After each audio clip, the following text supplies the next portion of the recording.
वंशी विभूषितकरान् नवनीरदाभात्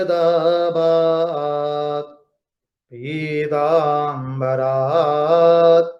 अरुणबिम्बफलादरुष्ठात्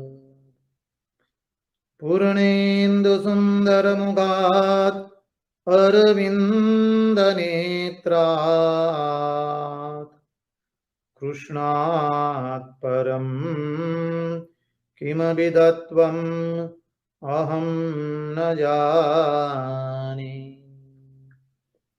कृष्णात् परं किमपि तत्त्वम् अहं न जाने। वृन्दावनेश्वरि तवैव पदारविन्दम् प्रेमामृतैकमकरन्द रसौगपूर्णम् हृदयपदं मधुपदे स्मरतापमुग्रम् निरवापयत् परमशीतलमाश्रयामि। निरवापयत् परमशीतलमाश्रयामि। स्वस्ति श्रीगणेशाय नमः। श्रीसरस्वत्यै नमः। श्रीगुरुभ्यो नमः। नारायणं नमस्कृत्यं नरं चैव नरोत्तमं देवीं सरस्वतीं व्यासं ततो जयमुदीरये। ॐ स्थापकाय च धर्मस्य सर्वधर्मस्वरूपिणे अवतारवरिष्ठाय रामकृष्णाय ते नमः। कृष्ण कन्हैया लाल की जय। भक्तवत्सल भगवान की जय। वृंदावन विहारी लाल की जय। भगवान श्री राम कृष्ण देव की जय। ओम नमो भगवते वासुदेवाय। नारायण नारायण नारायण।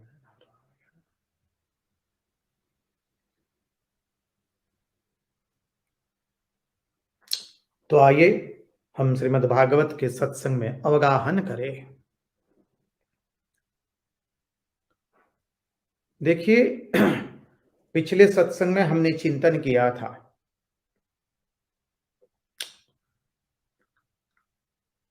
ब्रह्मा जी ने भगवान के पास से मांगा है।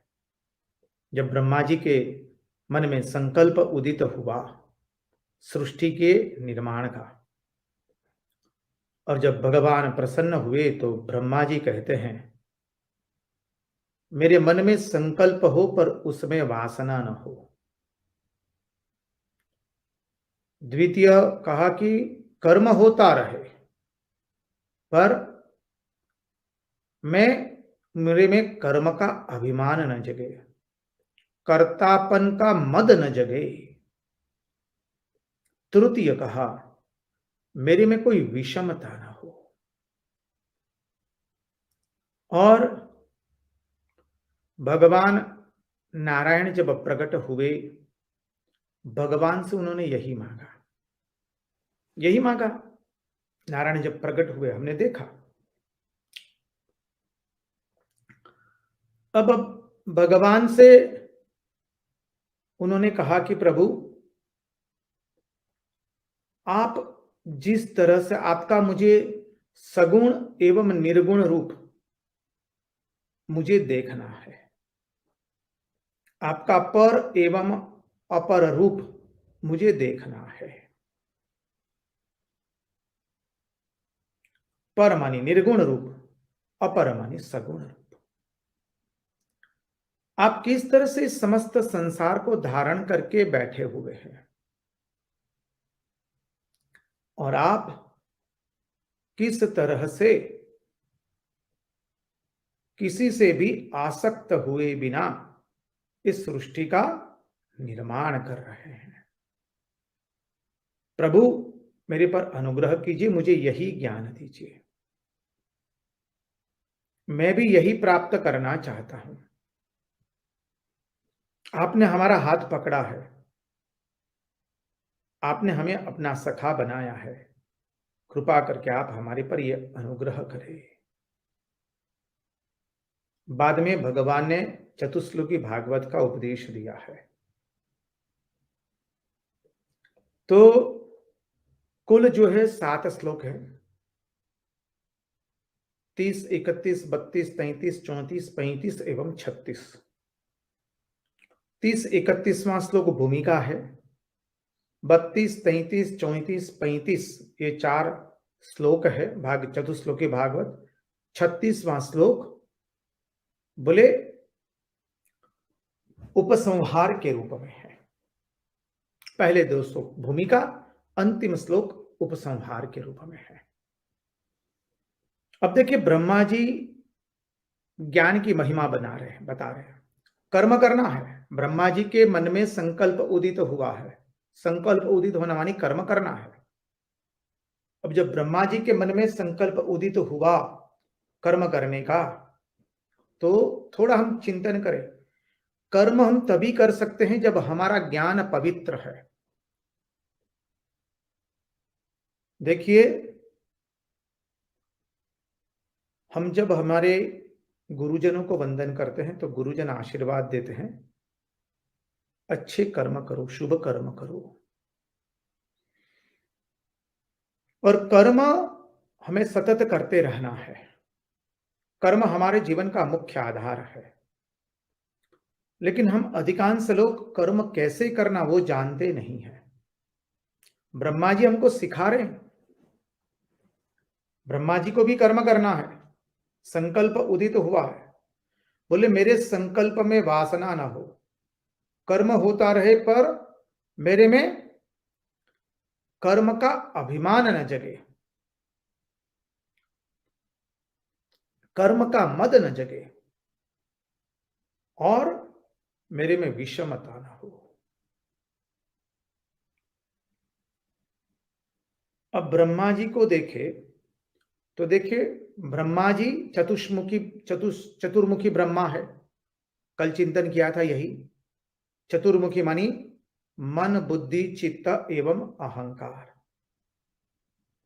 ब्रह्मा जी की भार्या जो है वो मां सरस्वती है, ज्ञान की देवी। ब्रह्मा जी का वाहन है हंस, जो क्षीर एवं नीर का विवेक करता है।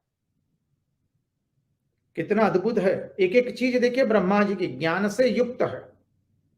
उनका वाहन हंस ज्ञान से युक्त क्षीर नीर का विवेक करता है। क्षीर को ले लेता है, नीर को छोड़ देता है। और ब्रह्मा जी की पत्नी है वो मां सरस्वती स्वयं, वो भी ज्ञान की देवी। ब्रह्मा जी के एक हाथ में वेद है, वो भी ज्ञान। दूसरे हाथ में माला है, वो भी ज्ञान का प्रतीक। अब देखिए, तो ज्ञान कर मानी कोई भी कर्म करने के अधिकारी हम कब बनते हैं? जब हमारा ज्ञान पवित्र होता है तब। हम अनेकों बार पिछले सत्संगों में चर्चा कर चुके हैं। हम सब लोग कर्म में तो कूद पड़ते हैं, लेकिन हमारे ज्ञान को पवित्र बनाए बिना हम कर्म में कूद पड़ते हैं, तो वही कर्म फिर कर्म बंधन का कारण बनता है, ना कि मुक्ति का कारण बनता है। देखिए, कर्म जड़ है और कर्म जो है जड़ होने के कारण स्थूल है। कर्म से सूक्ष्म है भावना और भावना से सूक्ष्म है ज्ञान। यदि हमें अपने कर्म को पवित्र बनाना है तो जड़ को पवित्र कब बना पाएंगे? जब जड़ जहां से निकलता है, तो जड़ निकलता है सूक्ष्म से। तो सूक्ष्म क्या है? भावना। तो बोले भावना को पवित्र करो। अब भावना को पवित्र करने के लिए क्या करना पड़ेगा? बोले भावना जहां से निकलती है उसको पवित्र करो। कहां से निकलती है? बोले ज्ञान से। बस, तो ज्ञान को पवित्र करो। ज्ञान को पवित्र करेंगे तो भावना पवित्र अपने आप हो जाएगी, तो कर्म अपने आप पवित्र हो जाएंगे। असतो मां सद्गमय तमसो मां ज्योतिर्गमय मृत्युर्मा अमृतम गमय। जो असत है वह तमोगुण है और वह मृत्यु है। जो सत है वो सत्व गुण है, वो अमृतत्व प्रदान करने वाला है। तो कर्म को पवित्र करना है, तो कर्म को पवित्र करने से कुछ नहीं होगा, कर्म तो जड़ है। कर्म को पवित्र करने के लिए हमारे ज्ञान को पवित्र करना पड़ेगा। आप कहेंगे ज्ञान को पवित्र कैसे करें? ज्ञान को पवित्र भगवान के नामस्मरण से, सदग्रंथों का श्रवण करके, सदग्रंथों का पठन करके, गीता, उपनिषद, भागवत, रामायण, पुराण, 18 पुराण, महाभारत, रामचरितमानस इत्यादि धर्मशास्त्रों का अध्ययन करने से हमारा ज्ञान जो है वो पवित्र बनता है। वैसे देखा जाए तो गुणार्थ से देखे तो ज्ञान तो पवित्र ही है, लेकिन उसकी चर्चा में अब नहीं जा रहे हमको, क्योंकि हम दूसरे स्तर से इस सिद्धांत की चर्चा कर रहे हैं। हमारा ज्ञान कैसे पवित्र बनेगा? भगवान की लीला कथा का श्रवण करके, सत्संग करके। भगवान की लीला कथा का श्रवण करेंगे, पठन पाठन करेंगे, सत्संग करेंगे तो ज्ञान पवित्र बनेगा, तो भावना पवित्र बनेगी और तब जाके कर्म पवित्र बनेगा। तो ब्रह्मा जी कहते जो कर्म करना चाहते हैं उसका ज्ञान यदि पवित्र नहीं है, क्योंकि कर्म ज्ञान से ही निकलता है, तो जहां से निकलता है उसको हमको पवित्र करने की आवश्यकता है। गौमुख से गंगा जी निकलती है तो पवित्र है, शुद्ध है एकदम। उसी तरह से हमारा ज्ञान से भावना ही, भावना से कर्म बना है। तो कर्म को पवित्र करना है तो क्या करना पड़ेगा? बोले ज्ञान को पवित्र करो। ज्ञान पवित्र होगा, भावना पवित्र बनेगी, तो और फिर जाके उससे कर्म पवित्र बनेंगे। इसलिए ब्रह्मा जी बताते हैं जो कर्म करना चाहते हैं वो एकदम अपने ज्ञान को पवित्र बना करके ही कर्म कर सकते हैं। ज्ञान की ओर लक्ष्य नहीं दिया, भावनाओं की ओर लक्ष्य नहीं दिया, तो फिर कितने भी अच्छे अच्छे कर्म करो उससे हम बंधने वाले हैं। बाहर से वो दिखाई देगा कर्मयोग, भीतर से वो कर्म भोग बनेगा। देखिए भागवत के प्रथम स्कंद में भी आया, कल भी हमने चर्चा की थी। जीवस्य तत्व जिज्ञासा नार्थो यश्चेह कर्म विहि। जीवन का उद्देश्य है तत्व को जानना, कर्म करना उद्देश्य नहीं है। अब आएगा आगे, बहुत सुंदर बिंदु आ रहा है, कर्म क्या है उसके ऊपर में हम श्रवण करें तो मूल बात पर कि यदि ज्ञान को पवित्र किए बिना हम कर्म में जुड़ जाते हैं तो वो कर्म बंधन का कारण बन जाता है, ना कि मुक्ति का कारण बनता है। आत्मज्ञान से संपन्न होकर किया गया कर्म देखने में कर्म होता है, परंतु वस्तुतः वह कर्म होता नहीं है। सिद्धांत का श्रवण करें ध्यान से। आत्मज्ञान से संपन्न होकर किया गया कर्म, बाहर से वो कर्म दिखता है, परंतु वस्तुतः वह कर्म होता नहीं है। श्री रामकृष्ण देव अपने जीवन के अंतिम श्वास तक कर्म करते रहे। अब कर्म को ऐसा मत समझिए, कर्म करना मानी बिल्डिंगें बना देना, भवनों का निर्माण कर देना, या केवल राहत कार्य करना, या कोई विद्यालय की स्थापना कर देना, विद्यालय चलाना, अस्पताल चलाना, या अन्य अन्य कार्यक्रमों का आयोजन करना या दौड़ा दौड़ी करना। कर्म मानी कर्मेंद्रिय ज्ञानेंद्रिय से जो भी हम कर रहे वो सब कर्म है। हम श्वास ले रहे वो भी कर्म है। इसलिए प्रत्येक कर्म में भगवान का स्मरण रखना है, तो प्रत्येक श्वास में हम भगवान नाम स्मरण करें, तब जाके प्रत्येक श्वास हमारा पवित्र बनेगा। कर्म करना मानी ऐसा मत समझिए कुछ भवनों का निर्माण कर देना या कोई विद्यालय, अस्पताल, राहत कार्य करना या गरीबों की केवल सेवा करना या आदिवासियों की सेवा करना। हम जहां है हम उसी स्थान पर रह करके कर्म कर सकते हैं। हम सब लोग कर्म कर रहे हैं। हो सकता है हमारे हाथ पांव नहीं चल रहे, मन चल रहा है, मन से विचार कर रहे हैं, वो भी कर्म है। श्वास ले रहे वो भी कर्म है। सत्संग कर रहे हैं वो भी कर्म है। शांति से बैठकर जप ध्यान कर रहे हैं वो भी कर्म है। शास्त्र पाठ कर रहे हैं वो भी कर्म है। झाड़ू पोछा लगा रहे हैं वो भी कर्म है।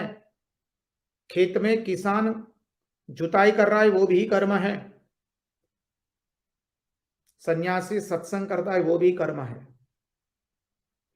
और कोई व्यक्ति नौकरी करते हुए अपने कार्यालय में कार्य को संपन्न कर रहा है वो भी कर्म है।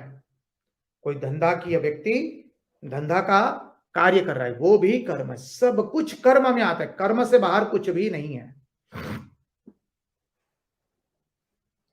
इसलिए कहा कि आत्मज्ञान से संपन्न हुए बिना यदि हम कोई कर्म करते हैं तो वो कर्म हमारा बंधन का कारण बन जाता है, मुक्ति का कारण नहीं बनता है। क्योंकि हमारे में जो संकल्प हुआ वो वासना के कारण हुआ। हम कर्म करते हैं तो उसमें हमारा अहंकार रहता है, हमने किया जी, और हमारे में विषमता है।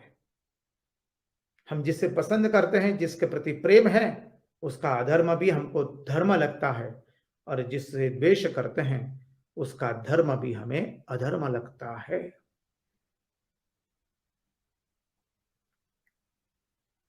यहां पर यही बात है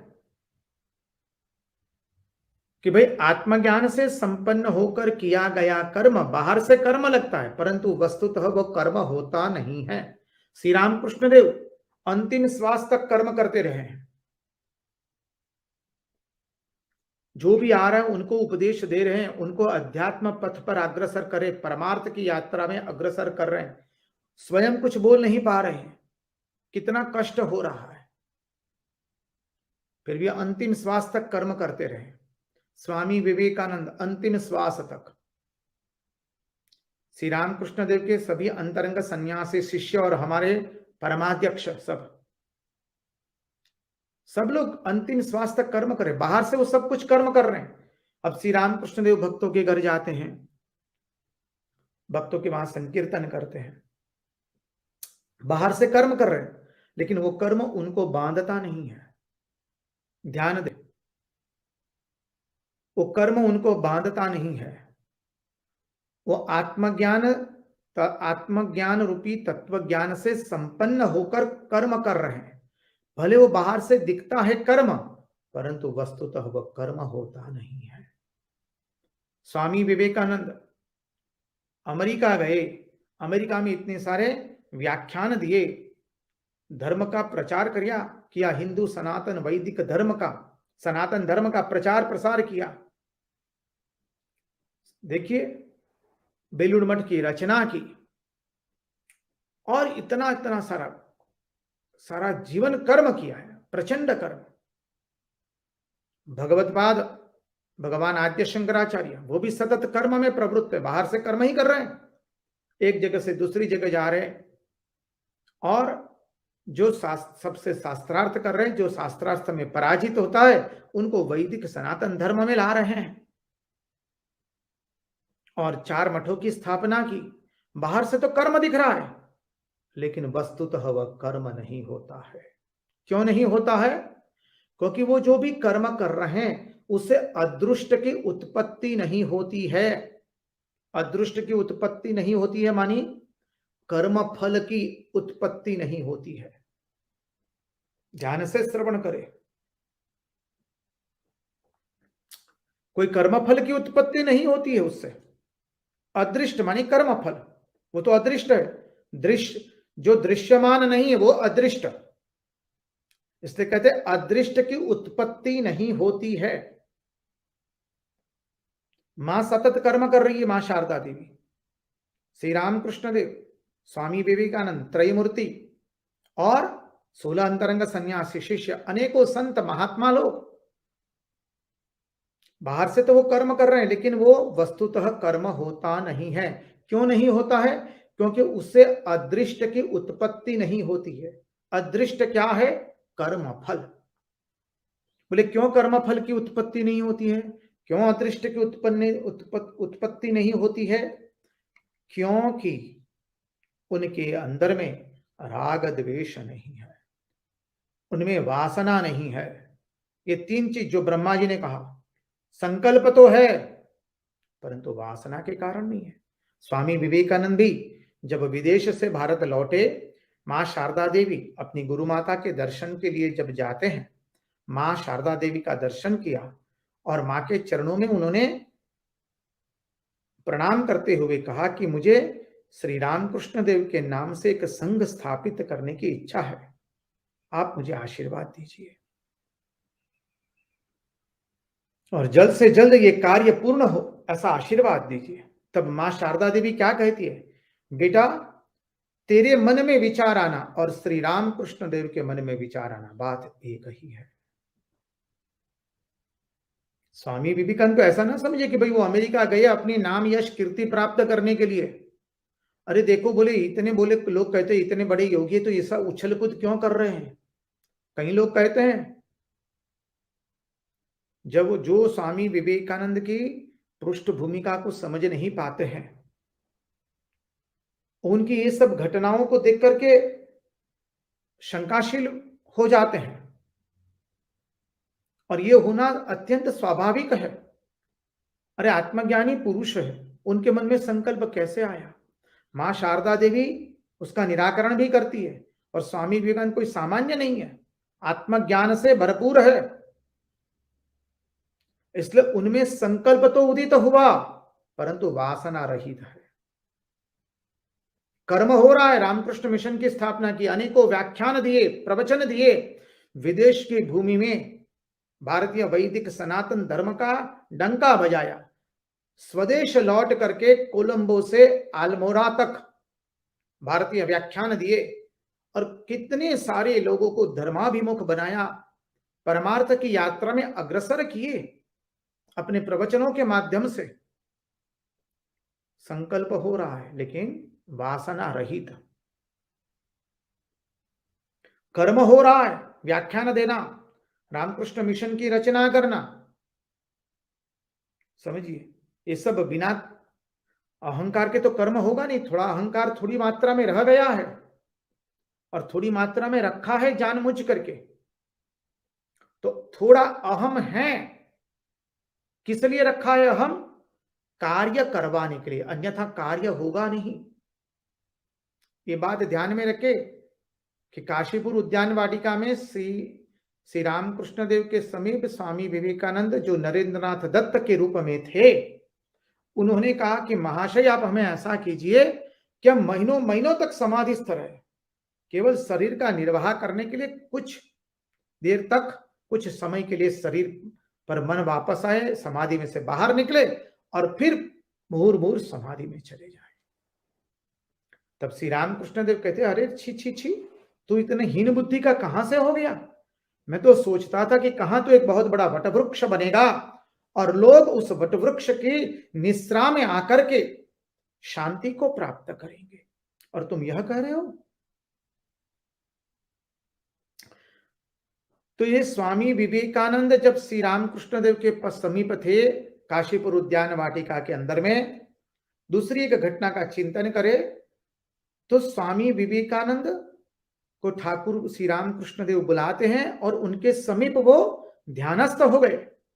कितनी देर तक वो ध्यान में रहे, मग्न रहे या समाधि मग्न रहे, कुछ मालूम नहीं है। जब उनके नेत्र खुले तो वो क्या देखते हैं? श्री रामकृष्ण देव के नेत्रों से अश्रु गिर रहे हैं। और श्री रामकृष्ण देव कहते नरेंद्र नाथ दत्त को, देखो नरेन, आज तुमको मैं सब कुछ देख करके फकीर बन गया हूं, जाओ इसी शक्ति से तुम जगन माता का कार्य करोगे। और वो जगन माता का कार्य करवाना है, इसलिए थोड़ा संकल्प रखा और थोड़ा अहम रखा है। लेकिन यहां ये संकल्प कैसा है? वासना रहित है। अहम कैसा है? जिसमें कर्तापने का मद नहीं है और कोई विषमता नहीं है। तीनों गुण देख लीजिए।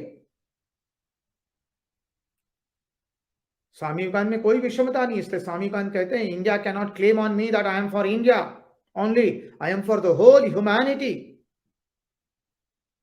हम ऐसा नहीं कह सकते कि बंगाल के स्वामी विवेकानंद या बंगाल के श्री रामकृष्ण देव या बंगाल के मां शारदा देवी, कतई नहीं। अवतार संत महापुरुष कोई देश काल उसके नहीं होते हैं, उनको किसी देश काल की मर्यादा में आबद्ध नहीं कर सकते हम, अन्यथा अवतार को निम्न कोटि पर हमने उतार दिया। स्वयं को अवतार के स्थान पर जाने की जगह उस अवतार को हमने हमारे निम्न स्तर पर ला दिया। देश काल निमित्त में अवतार संत महापुरुष कभी आबद्ध नहीं रहते हैं, वो तो समग्र मानव जात के लिए है। अरे पशु पक्षी कीट सर्त्र तत्र सर्वत्र के लिए है वो। श्री राम हम ऐसा नहीं कह सकते कि भाई भारत के हैं केवल, या केवल उत्तर प्रदेश में है जन्मे हैं, जी ना। श्री कृष्ण केवल भारत के हैं? अरे वो तो समग्र मानव जात के हैं। समग्र पशु पक्षी कीट सबके लिए है वो। नरसिंह मेहता केवल गुजरात के हैं ऐसा हम नहीं कह सकते। संत ज्ञानेश्वर केवल महाराष्ट्र के हैं, नामदेव केवल महाराष्ट्र के हैं, ऐसा हम नहीं कह सकते। विठोबा केवल महाराष्ट्र के, में ऐसा नहीं कह सकते हैं। कोई संत महापुरुष या अवतार को हम कोई देश काल वस्तु की मर्यादा में आबद्ध नहीं कर सकते हैं। तो मूल बात पर आए, स्वामी विवेकानंद ने संकल्प किया कि मुझे रामकृष्ण मिशन की स्थापना करनी है, श्री रामकृष्ण देव के नाम से एक सन्यासियों का संघ बनाना है। संकल्प है परंतु उसमें वासना नहीं है, कर्म हो रहा है। स्वामी विवेकानंद इतने सारे व्याख्यान दे रहे। एक बार अमेरिका में ही थे स्वामी विवेकानंद, प्रवचन का समय हो गया है, स्वामी विवेकानंद वो खंड में नहीं आए प्रवचन देने के लिए। जिस जगह पर उपस्थित होना था उस मकान में, जिस मकान में वो ज्ञान योग के या मानी आध्यात्मिक क्लास वर्ग ले रहे थे, तो एक भक्त ऊपर जाते हैं, देखते हैं स्वामी विवेकानंद अपना जो टर्बन था वो पहन रहे हैं और वो पहन नहीं पा रहे। समझिए, भक्त पूछता है कि Maharaj Swami ji what's the matter, why are you not able to put on the turban? आप टर्बन क्यों नहीं पहन पा रहे हैं? जो पगड़ी पहनते थे स्वामी विवेकानंद, वो पगड़ी नहीं पहन पा रहे, आईने के सामने खड़े हैं। स्वामी जी जवाब देते हैं, उत्तर देते हैं, I am not finding my head, मुझे मेरा मस्तिष्क दिखाई नहीं दे रहा है, कौन सी अवस्था में है। और जो जो स्वामी विवेकानंद के प्रवचन सुनते थे, अभी भी हम पढ़ते हैं तो हमको कितना अद्भुत पावर मिलता है उससे, कितनी अद्भुत शक्ति प्रदान होती है। वो केवल कोई प्रवचन नहीं है, वो अहंकार के बल पर कोई किया गया प्रवचन नहीं है। अरे वो तो स्वयं श्री रामकृष्ण देव उनको कहते हैं क्या क्या बोलना है, भक्तों ने उसका भी अनुभव किया। एक भक्त स्वामी विवेकानंद के बगल के मानी कमरे में सो रहे थे, रात में देख रहे हैं कि स्वामी विवेकानंद किसी व्यक्ति के साथ बातचीत कर रहे, कौन सी भाषा हो रही है उनको कुछ समझ में नहीं आया। दूसरे दिन प्रातःकाल भक्त ने पूछा, महाराज स्वामी जी आप with whom you were talking whole night, I could not understand even single beat of the, आप सारी रात किससे बातचीत कर रहे थे, मुझे कुछ समझ में नहीं आया, लेकिन कंटिन्यूअस बातचीत चल रही थी आपकी, सतत। क्या है? स्वामी का स्वयं कहते हैं, श्री राम कृष्ण देव आकर के उनको बता के जाते थे कल क्या बोलना है। देखिए, कर्म हो रहा है पर कहीं अहंकार का मद नहीं है, संकल्प है पर कहीं वासना नहीं है। और तृतीय बात, कोई विषमता नहीं है। ये मेरा अपना और ये मेरा अपना नहीं है, कोई विषमता नहीं है। फिजी में कहां पर धरतीकंप हुआ और उसका दर्द स्वामी विवेकानंद अनुभव करते हैं अपनी छाती पर, और उनकी निद्रा भंग हो जाती है। एकदम गंभीर रूप से वो अपनी बालकनी के अंदर में टहल रहे हैं मध्यरात्रि में, और वही स्वामी विवेकानंद भारतवर्ष के लोगों का उत्थान कैसे हो, ये ऋषि मुनियों की प्रजा आज इतनी निम्न स्तर पर आ चुकी है, उस भारतीयों का उत्थान कैसे हो, उसके लिए कितना कार्य कर रहे हैं। बताइए, प्रत्येक क्षण वो व्यक्ति कर्म कर रहा है, बाहर से तो कर्म ही लग रहा है, परंतु वो वस्तुतः कर्म नहीं है। यहां पर स्वामी विवेकानंद की जीवन की दूसरी एक घटना भी देख ले हम। जब स्वामी विवेकानंद कश्मीर में जाते हैं, बाबा अमरनाथ के दर्शन करके जब लौटते हैं क्षीर भवानी में दर्शन करने के लिए, तो क्षीर भवानी का टूटा हुआ मंदिर देखते तो स्वामी विवेकानंद में एक भाव प्रकट होता है, और उनको पता चला कि यवनों के द्वारा ये मंदिर तोड़ा गया था। तो स्वामी विवेकानंद कहते हैं, उनके मन में भाव उत्पन्न होता है, यदि मैं होता तो इस मंदिर को टूटने नहीं देता। तुरंत वहां पर मां जागृत हो जाती है और मां कहती है, अरे तू मेरी रक्षा करता है कि मैं तेरी रक्षा करती हूं? मैं चाहूं तो इसी वक्त यहां पर 7 मंजिले का सुवर्ण का मंदिर बना सकती हूं। बस वो दर्शन के बाद स्वामी का एकदम चुप हो गए। स्वामी शिष्य संवाद जो है, जो शरद चंद्र चक्रवर्ती ने लिखा है, उसमें इसका बहुत विस्तृत रूप से वर्णन है। इसका अर्थ क्या है इस घटना का? स्वामी विवेकानंद ने जो थोड़ा सा अहंकार रख दिया था भगवान ने, नहीं तो कार्य नहीं होगा, बस अब कार्य खत्म हो रहा है, इसलिए उस अहंकार को निकाल दे रहे हैं। बस जैसे भगवान आद्य शंकराचार्य के बारे में श्री रामकृष्ण देव कहते हैं, थोड़ा भगवान ने विद्या का अहम रख दिया था, नहीं तो अन्य को परास्त करके उन सबको वैदिक सनातन धर्म में लाना संभव नहीं था। कार्य करवाने के लिए थोड़ा अहंकार की आवश्यकता होती है। सुवर्ण के अंदर में थोड़ी अशुद्धि मिलाने पर ही उस सुवर्ण से गहना बनता है, अन्यथा गहना बनता नहीं है। यही मुख्य बात है। तो स्वामी विवेकानंद में जो थोड़ा कर्म भाव दिखा, और दूसरा अपने शिष्य को वो लिख रहे हैं अपनी महासमाधि के कुछ दिन पूर्व, अब वो विवेकानंद नहीं रहा।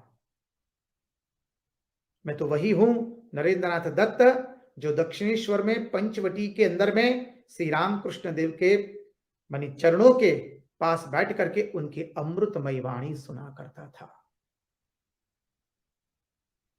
स्वामी विवेकानंद बता रहे हैं, प्रवृत्ति और निवृत्ति दोनों मार्ग बता रहे हैं जगत को उपदेश देने के लिए। ये भागवत के अनुपम सिद्धांत हम श्री रामकृष्ण देव, मां शारदा, स्वामी विवेकानंद की जीवनी से देखेंगे तो वो अद्भुत सिद्धांत हमको कैसे हमारे अवतारों ने, संत महापुरुषों ने अपने जीवन से हमको प्रतिफलित करके दिखाया है, उसका अद्भुत प्रमाण मिलता है त्रैमूर्ति के जीवन से। इसलिए कहा कि आत्मज्ञान से संपन्न होकर, तत्वज्ञान से संपन्न होकर किया गया कार्य, कर्म दिखने में तो कर्म है, परंतु वस्तुतः वह कर्म नहीं है, कतई कर्म नहीं है।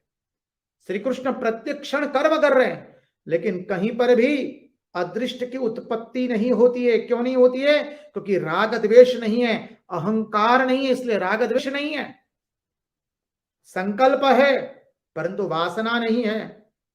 कर्म हो रहा है परंतु कर्म कर्तापन का मद नहीं है। और कोई विषमता नहीं है। स्वामी विवेकानंद को उनके पूर्वाश्रम के कुटुंबी जनों ने कितना त्रास दिया है उनके पिताजी के मृत्यु के पश्चात भी, और फिर वही लोग स्वामी विवेकानंद से जब मदद की याचना करते हैं तब स्वामी विवेकानंद उसी भाव से उनकी सेवा कर रहे हैं, क्योंकि विषमता कोई कहीं है ही नहीं। श्री रामकृष्ण देव का वह उदाहरण याद कर लीजिए, काशीपुर उद्यान वाटिका में अंतिम अवस्था में है, और वहां के उस काशीपुर उद्यान वाटिका के अगल बगल में रहने वाले कतिपय लोग श्री रामकृष्ण देव की चौराहे पर खड़े रह करके निंदा कर रहे हैं। जो भी उनके दर्शन के लिए आते उनको उल्टा पुल्टा कह देते हैं, और जो कच्चा पच्चा होता है तो वहीं से निकल जाता है, वापस चला जाता है। ओ अच्छा, वो व्यक्ति ऐसे है, then why should we come to see him here, it is better to go back, and they leave the place. This is how they were forbidding people, to come to Sri Ramakrishna. इस तरह से वो श्री रामकृष्ण देव के पास आते हुए भक्तों को वो रोकते थे। और उसमें से जो मुखिया था, उसका एकलौता पुत्र अस्वस्थ हुआ, कलकत्ता के सभी डॉक्टरों से दवाई करा चुका लेकिन ठीक नहीं हुआ। अंत में वो महेंद्रलाल सरकार के पास आता है, और तब महेंद्रलाल सरकार श्री रामकृष्ण देव को देखने के लिए घोड़ा गाड़ी में बैठ रहे हैं। वो दौड़े दौड़े आया है, बोले मेरा एकलौता पुत्र है, आप उसकी सारवार कर दीजिए। महेंद्रलाल सरकार कहते मैं नहीं आ सकता हूं, मैं तो अभी काशीपुर जा रहा हूं श्री रामकृष्ण देव को देखने के लिए। बोले नहीं, उसके बाद आइए। बोले नहीं, मैं नहीं आ सकता हूं, क्योंकि मुझे मालूम नहीं मैं वहां जाऊंगा तो कितना समय व्यतीत हो जाएगा, मुझे मालूम नहीं है, मैं अपने होश में नहीं रहता। और ऐसा ही होता था। यही महेंद्रलाल सरकार श्री रामकृष्ण देव के पास आते थे, 10-15 मिनट उनको देखने के लिए, कई बार 5-5, 6-6, 8-8 घंटा बैठ जाते हैं, और सतत अध्यात्म की चर्चा हो रही है। इसलिए महेंद्रलाल सरकार ने कहा कि मैं अभी नहीं आ सकता हूं। महेंद्रलाल सरकार घोड़ा गाड़ी में बैठ करके काशीपुर उद्यान वाटिका आए। वो व्यक्ति घोड़ा गाड़ी के पीछे दौड़े दौड़े आ रहा है। महेंद्रलाल सरकार श्री रामकृष्ण देव के कमरे में प्रविष्ट हो गए, और वो व्यक्ति भी दौड़े दौड़े आया और कमरे की देहरी तक आकर के अटक गया, जोर जोर से हाँफ रहा है। श्री रामकृष्ण देव ने उसको देखा, पूछा कि कौन है।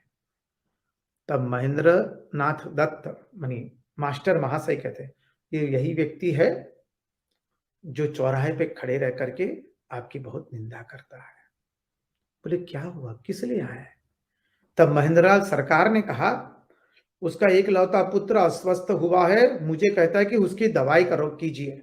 मैंने साफ मना किया कि मैं नहीं कर सकता हूं, मैं तो अभी श्री रामकृष्ण देव के पास जा रहा हूं, अब मैं करूंगा भी नहीं, क्योंकि मुझे पता चला कि वो आपकी इतनी घोर निंदा कर रहा है। श्री रामकृष्ण देव कह रहे अरे चले जाइए, मैं कहता हूं इसलिए जाइए, आप अपनी इच्छा से मत जाइए, मैं कहता हूं इसलिए आप चले जाइए। देखिए मैं तो वृद्ध हो चुका हूं, उसका तो एकलौता पुत्र है और वो जवान पुत्र है, मैं कहता हूं आप उसकी सारवार करने के लिए चले जाइए, कोई विषमता नहीं है, ये तो अवतार है, हम समझ सकते हैं। अरे अवतार को हम अवतार मानते हैं, इसलिए हमको भी पता चला कि भाई वो तो अवतार है, लेकिन उस वक्त तो कोई अवतार नहीं मानता था, कोई संत महापुरुष, कोई सद व्यक्ति है, और क्या अधिक से अधिक। वही लोग उनकी मनी कटाक्ष करते रहते थे श्री रामकृष्ण देव के प्रति, अरे देखो परमहंसों की फौज जा रही है। तो मूल बात पर आए, कोई विषमता नहीं है। श्री रामकृष्ण देव, मां शारदा, स्वामी विवेकानंद, अंतरंग सन्यासी शिष्य, कोई भी आचार्य, कोई भी महापुरुष, कोई भी संत महापुरुष का जीवन का अध्ययन कर लीजिए आप, ये 3 बातें नहीं मिलेगी। संकल्प के पीछे कोई वासना नहीं होगी, कर्म तो होता रहेगा लेकिन कर्तापन का मद नहीं होगा, और तृतीय विषमता नहीं होगी, क्योंकि अदृष्ट की उत्पत्ति नहीं हो रही है। अदृष्ट मानी कर्म फल की उत्पत्ति नहीं हो रही है, क्योंकि अहंकार नहीं है, इसलिए राग द्वेष नहीं है। कर्म किसी को बांधता नहीं है, किसी को छोड़ता नहीं है। कर्म तो जड़ है। हम अपने राग द्वेष के कारण ही कर्म से आसक्त हो जाते हैं या कर्म के फल से आसक्त होते हैं, और फिर हमारी घटमाड़ चलती रहती है। पुनरपि जननम पुनरपि मरणम पुनरपि जननी जठरे शयनम, ये चलता ही रहता है। इसलिए कहा कि जब अदृष्ट की उत्पत्ति नहीं होती तो पुनर्जन्म का कारण नहीं बनता है। और कहा कि इसलिए वेदांती लोग कहते हैं कि तत्वज्ञान होने पर कर्म होता ही नहीं है। वो तो कर्म नहीं हुआ, क्योंकि कोई अदृष्ट की उत्पत्ति नहीं हुई तो कर्म कहां से होगा। इसलिए वेदांती लोग कहते हैं कि तत्वज्ञान होने पर कर्म होता नहीं है, क्योंकि तत्वज्ञान हो गया, आत्मज्ञान हो गया, फिर अदृष्ट की उत्पत्ति होने वाली नहीं है। बाहर से दिख रहा है कि कर्म हो रहा है, पर वस्तुतः वह कर्म नहीं है।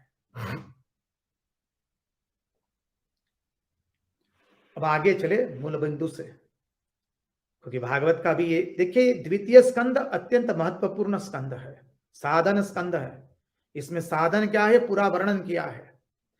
द्वितीय स्कंद के 10 अध्याय, 10 अध्याय के बाद हम पुनः एक बार इस समस्त द्वितीय स्कंद पर एक मनी कहते हैं ना, birds eye view we will see, एक पक्षी की उड़ती नजर उसके ऊपर डाल देंगे, तो इसका महत्व समझ में आएगा कि ये साधन स्कंद कितना महत्वपूर्ण है। तो आए आगे चले, तो इसलिए कहा कि भाई तत्वज्ञानी के शरीर से जो कर्म होता है उससे स्वर्ग नरक या पुनर्जन्म कुछ होता नहीं है, कुछ नहीं होता है, उसकी कुछ उत्पत्ति नहीं होती, ना स्वर्ग की, ना नरक की, ना पुनर्जन्म की। उससे पाप पुण्य सुख दुख किसी की उत्पत्ति नहीं होती है। वो कर्ता बनाने वाला नहीं होता, यह ज्ञानी से होने वाले कर्म की महिमा है। ज्ञान से संपन्न होकर जब हम कर्म करेंगे तो उसकी महिमा ये है, ये क्या है महिमा, कि उससे ना सुख दुख उत्पन्न होने वाला है, ना पुनर्जन्म उत्पन्न होने वाला है, ना स्वर्ग ना नरक, ना पाप ना पुण्य, कुछ भी नहीं। गीता क्या द्वितीय अध्याय का ये मैन ऑफ स्टेडी विजडम, अनासक्त के लक्षण, बस यही है पूरा। अब यह बात जब ब्रह्मा जी ने कही है तो भगवान बहुत सुंदर उत्तर देने जा रहे हैं। भगवान कहते हैं, श्री भगवान नारायण ने अब यहां से बोलना शुरू किया 30वें श्लोक से 36वें श्लोक तक। तो 30वां श्लोक क्या है, जो कहा कि भूमिका है 2 श्लोक, 30वां एवं 31वां श्लोक। भूमिका क्या है, ज्ञानम परम गुह्यम यद्विज्ञान समन्वितम सरहस्यम तदंगम च गृहाण गदितम मया। ज्ञानम परम गुह्यम, ज्ञानम परम गुह्यम में यद्विज्ञान समन्वितम सरहस्य तदंगम च गृहाण गदितम मया।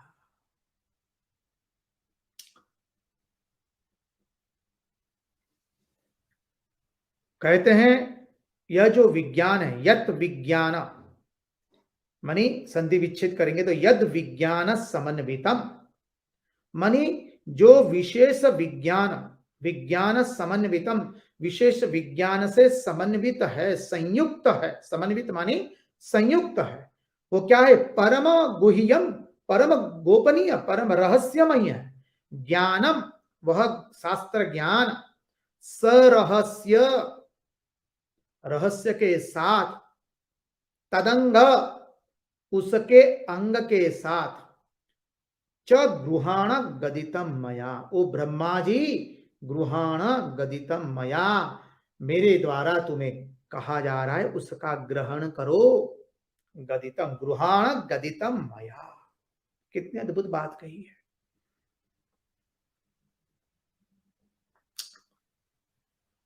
भगवान इसका सरल अर्थ देखिए श्लोक का, तो कहते हैं कि देखो, अनुभव, प्रेमा भक्ति और साधनों से युक्त अत्यंत गोपनीय जो ज्ञान है मेरे स्वरूप का, उस ज्ञान को मैं तुम्हें कहता हूं, तुम उसे ग्रहण करो। किससे? तो कहते हैं अनुभव, प्रेमा भक्ति एवं साधनों से। अनुभव हो गया विज्ञान, प्रेमा भक्ति मानी साधनापद भक्ति योग, और साधनों से अन्यान्य साधन योग आदि। तो ज्ञान, कर्म और भक्ति तीनों आ गया इसमें। इसलिए कहा ज्ञानम ज्ञानम परम गुह्यम में यद विज्ञान समन्वितम, संधि विच्छेद कर रहे इसलिए यद बोल रहे, यद विज्ञान समन्वितम स रहस्य तदंगम च गृहाण गदितम मया।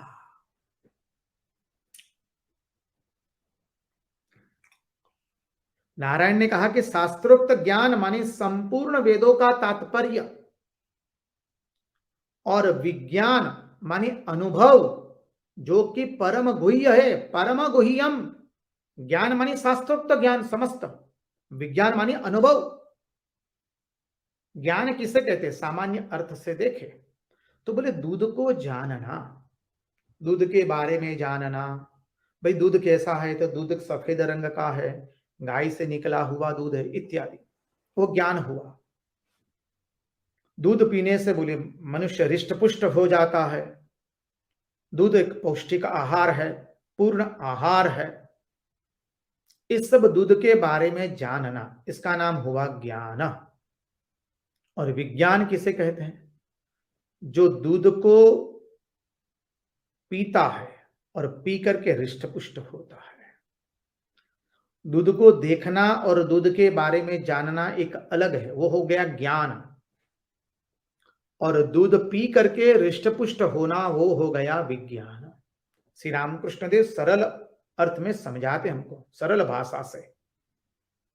ज्ञानी किसे कहते हैं, विज्ञानी किसे कहते हैं?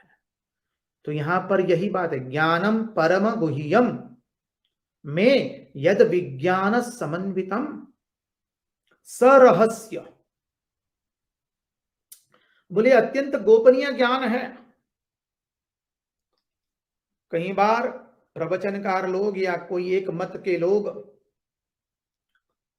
मानी कोई द्वैतवादी है, कोई विशिष्टाद्वैतवादी है, कोई शुद्धाद्वैतवादी है, कोई द्वैताद्वैतवादी है, तो ये लोग आपस में झगड़ते रहते अपने मत को लेकर के। लेकिन ये ज्ञान ऐसा नहीं है कि इसमें कोई झगड़ना होता है, जी ना।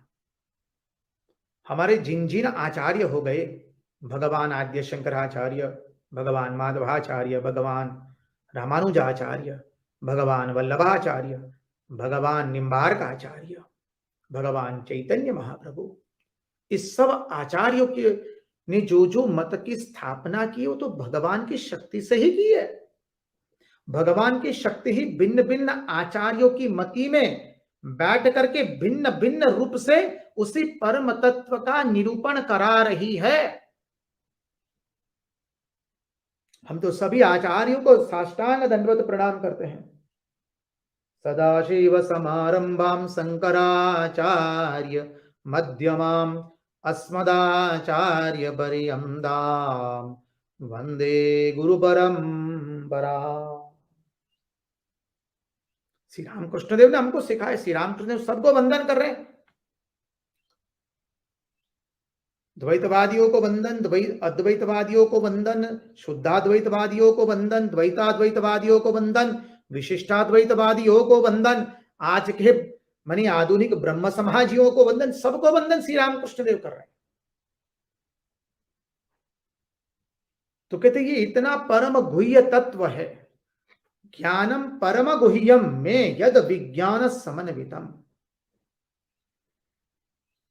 इसलिए कहा सरहस्य तदंगम च गृहाण गदितम मया। क्या कहते सरहस्यम? अरे शास्त्र के अंदर में आया, केनोपनिषद में, केनोपनिषद का सुंदर मंत्र है। क्या कहते हैं? यस्या मतम तस्य मतम, मतम यस्य न वेदसः, अभिज्ञातम विजानताम विज्ञातम अविज्ञानताम। क्या कहते हैं केनोपनिषद? अरे संपूर्ण मतों से विलक्षण आत्मज्ञान परम गुह्य है। संपूर्ण मतों से विलक्षण है ये। ना द्वैत है, ना अद्वैत है, ना विशिष्टाद्वैत है, ना शुद्धाद्वैत है, ना द्वैताद्वैत है, और कोई है तो वो भी नहीं है।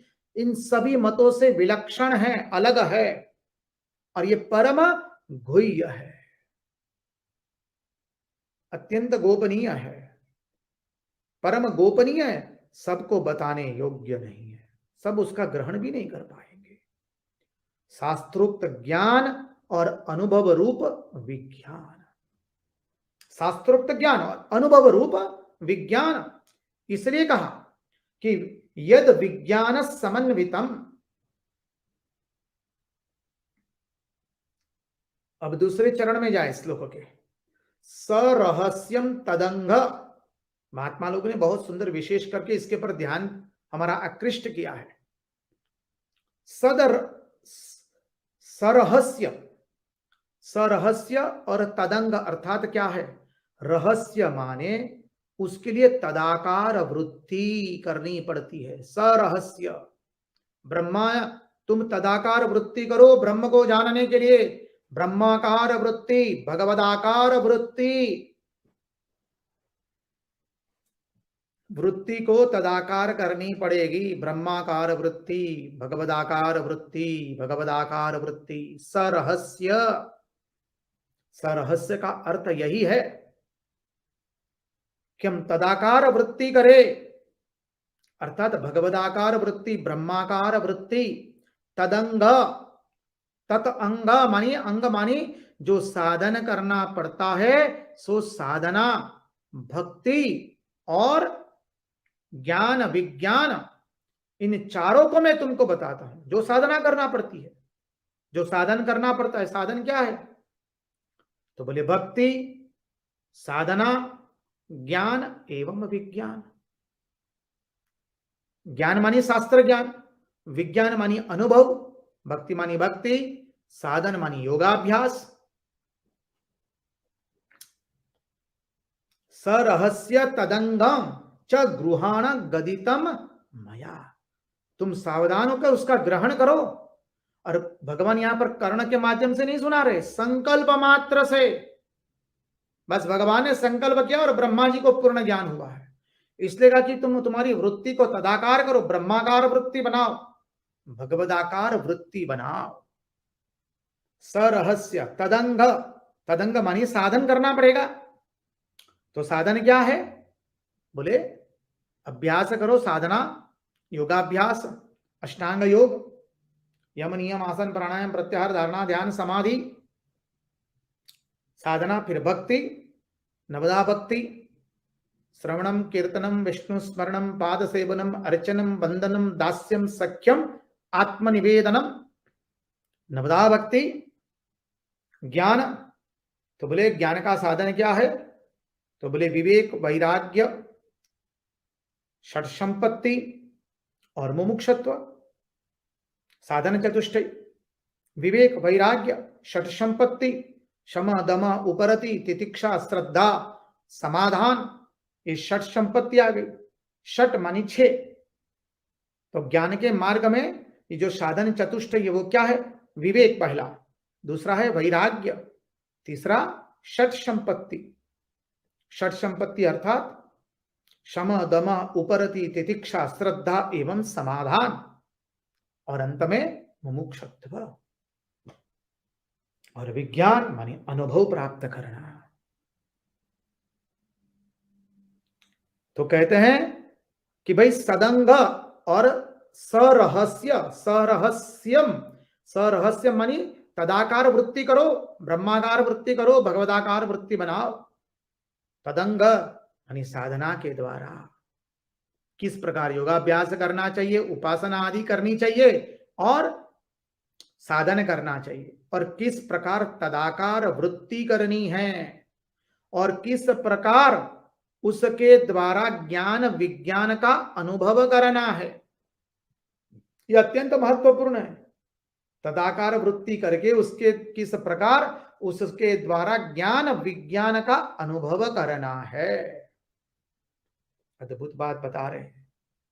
हम तो आचार्य, हमारे गुरु आचार्य जो भी गिने, हमारे पूज्यपाद अखंडानंद सरस्वती जी महाराज के चरणों में साष्टांग दंडवत प्रणाम करते हैं। कितने अद्भुत अद्भुत रहस्य को उद्घाटित करते हैं।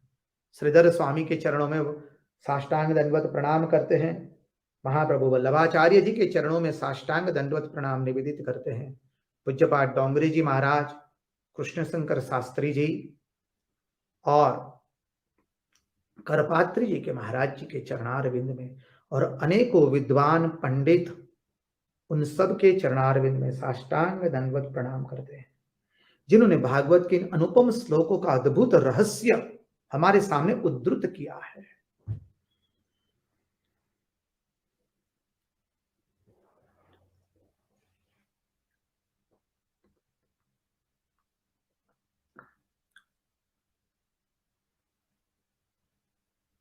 सो सरहस्यम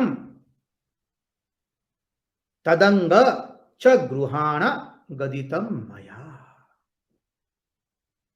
ओ ब्रह्मा जी, तुम सावधान हो जाओ, तुम्हारा चित्त कहीं दूसरी जगह न जाए।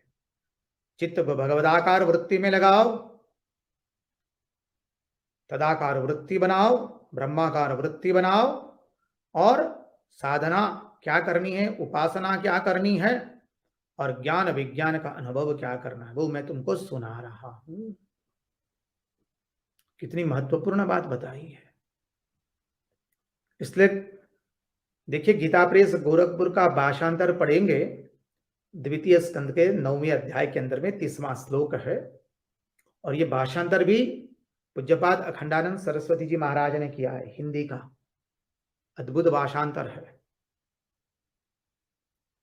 हम गुजराती अनुवाद नहीं पढ़े हैं, इसलिए गुजराती अनुवाद का हमें ज्ञान नहीं है, लेकिन गुजराती में श्रीधर स्वामी के टीका का जो अनुवाद है, जो 5 खंडों में या 6 खंडों में अद्भुत मातृभा विदुषी ने किया है, गीता प्रेस से भाषांतर हुआ है, प्रकाशित उसका श्रीधर स्वामी की टीका का गुजराती में अनुवाद के साथ अद्भुत कार्य किया है। उसको भी आप साथ में रखिए पढ़ने के लिए। जो भागवत के मनी भागवत को सविशेष रूप से गुडार्थ में पढ़ना चाहते हैं, उसका ठीक ठीक अध्ययन करना चाहते हैं, क्योंकि ये ग्रंथ मिलने के बाद हम हमारे स्वानुभव से कहते हैं और कुछ पढ़ने की हमें तो आवश्यकता लगती नहीं है। अद्भुत ग्रंथ है ये। धर्म प्रोंजित कैतवोत्र परमो निर्मत्सराणाम सताम वेद्यम वास्तवमत्र वस्तु शिवदम तापत्रयोन्मूलनम श्रीमद् भागवते महामुनि कृते किम वा परैश्वर्यस्य। कितनी अद्भुत बात कही है।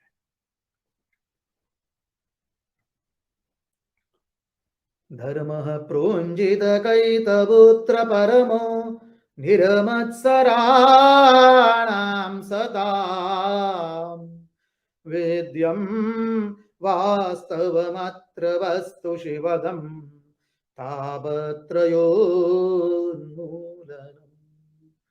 श्रीमद्भागवते महामुनिकृते किं वा परैरीश्वरः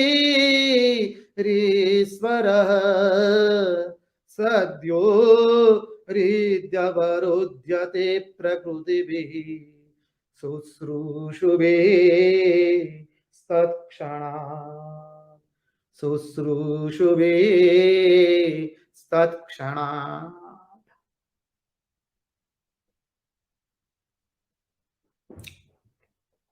आइए मूल विषय में प्रविष्ट होना है, मूल विषय न छूटे।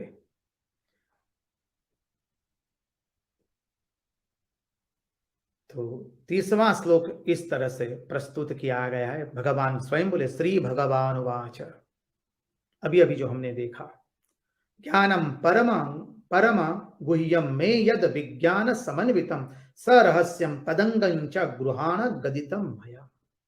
अब आगे का श्लोक में कहते हैं, यावान हम यथा भावो यद्रूप गुणकर्म कहा तथैव तत्व विज्ञानमस्तु में मदनुग्रहात्। क्या बताए,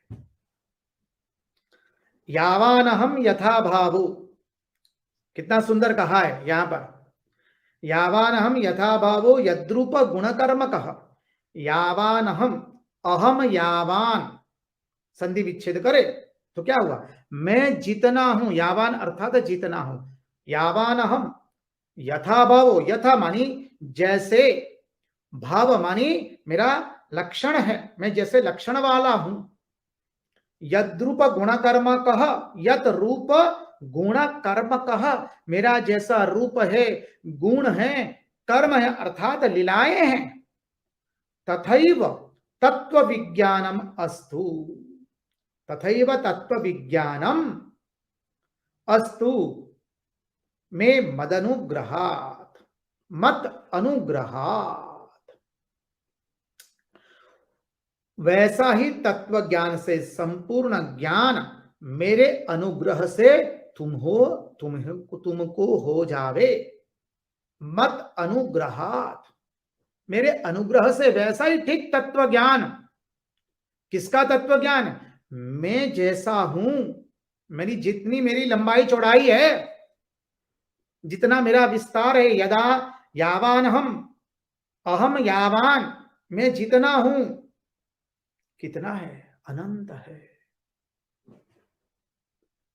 यावान हम यथा भावो, यथ यथा भाव, यथा मानी जैसे, भाव मानी जैसे लक्षण वाला हूं, यत रूप गुण कर्म कह, जैसा मेरा रूप है, गुण है और लक्षण है, ये रूप गुण और कर्म है, तथा वैसा ही, तथैव तत्व विज्ञानम अस्तु, के तत्व विज्ञानम, तत्व का संपूर्ण ज्ञान, ते मदनुग्रहात, मेरे अनुग्रह से तुम्हें हो जावे, भगवान स्वयं कहते हैं, क्योंकि भगवान ब्रह्मा जी ने कहा प्रभु मुझे आपके सगुण एवं निर्गुण रूप का दर्शन करना है, पर एवं अपर रूप, परम रूप, पर रूप एवं अपर रूप का, दोनों का दर्शन मुझे करना है, इसलिए भगवान कहते हैं मैं जितना हूं, नारायण अपने अनुग्रह से ब्रह्मा जी को सावधान करते हुए कहते हैं अभी तुम श्रद्धा और एकाग्रता के द्वारा हमारे दिए हुए इस ज्ञान को ग्रहण करो, मैं अनुग्रह पूर्वक तुम्हें उसका दान करता हूं, उस ज्ञान का, मैं जैसा हूं वैसा तुम्हें तत्व के द्वारा मालूम पड़ जाए, कितनी अद्भुत बात बताई है, भगवान अनुग्रह कर रहे हैं, भगवान ने बताया यावान हम मानी मैं, मेरा स्वरूप, मेरी जितनी लंबाई चौड़ाई है, और यावान हम यथा भावो मानी भगवान कैसे बोले, देहातीत है, कालातीत है, विषयातीत है, मेरी लंबाई चौड़ाई, भगवान ने कहा यावान हम, अहम यावान मानी मैं जितना हूं, तो भगवान तो देश काल मर्यादा में आबद्ध नहीं है, तो अदेश मेरी सत्ता जैसी है, मैं जितना लंबा चौड़ा हूं, देहातीत हूं, कालातीत हूं, विषयातीत हूं, देश काल निमित्त में आबद्ध नहीं है भगवान, इसलिए कहा देहातीत, कालातीत, विषयातीत, यथा भावो मानी यथा भाव, मेरी सत्ता जैसी है उसको, यद्रूप गुण कर्म कह, मेरा जैसा रूप है, गुण है और कर्म है मालूम पड़ते हैं, इनका तथैव तत्व विज्ञानम अस्तु ते मदनुग्रहात्, उस सब का तत्व विज्ञान तुमको प्राप्त हो जावे ब्रह्मा, ऐसा आशीर्वाद संकल्प करके, ऐसा संकल्प अनुग्रह करके तब भगवान नारायण ने चतुश्लोकी भागवत प्रदान किया है ब्रह्मा जी को, और वो चतुश्लोकी भागवत क्या है वो कल देखने का, आने वाले सत्संग में देखने का प्रयास करेंगे। आज उन्हीं की वाणी उन्हीं के चरणों में समर्पित करते हुए भगवान से प्रार्थना करते हैं प्रभु हमारे मन की मति गति और रति आपके चरणों में बनी रहे। कृष्ण कन्हैया लाल की जय, भक्तवत्सल भगवान की जय, वृंदावन बिहारी लाल की जय। भगवान श्री राम कृष्ण देव की जय। सब संतन की जय, सब भक्तन की जय। ओम नमः पार्वती पतये हर हर महादेव हर।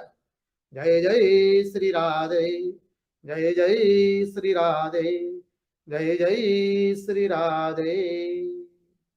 सबको जय राम कृष्ण, जय श्री कृष्ण।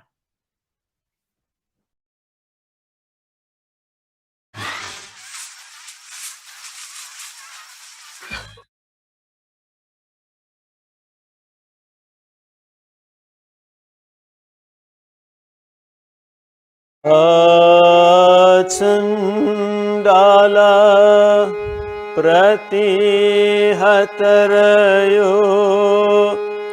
यस्य प्रेम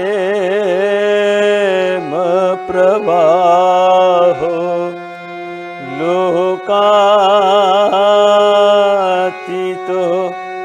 प्यहनजवो लोककल्याणी मार्गम् त्रैलोक्येऽप्य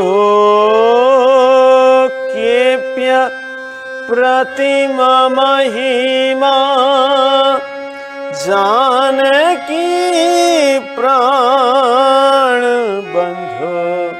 त्रैलोक्येऽप्य प्रतिममहिमा जानकी प्राणबन्धो भक्त्या ज्ञानं वृतवरवपु सीताया यो हि राम। भक्त्या ज्ञानं वृतवरवपु सीताया यो हि राम। सबसे पहले भगवान श्री राम कृष्ण देव, माँ शारदा देवी, स्वामी विवेकानंद एवं भगवान श्री रामचंद्र के चरणों में प्रणाम निवेदन करता हूँ।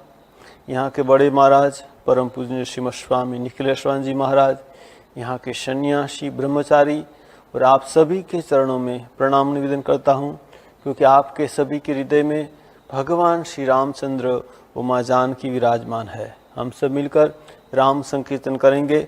राम श्या राम जय जय राम। राम सिया राम जय जय राम राम। हो मंगल भवन अमंगल हारी द्रवहु सुदशरथ अजिर बिहारी। सिया राम जय जय राम राम। हो जनक सुता जग जननी जानकी अतिशय प्रिय करुणा निधान की। सिया राम जय जय राम राम। हो ताके जुगपद कमल मनावो जाशु कृपा निर्मल मति पाऊ। सिया राम जय जय राम राम।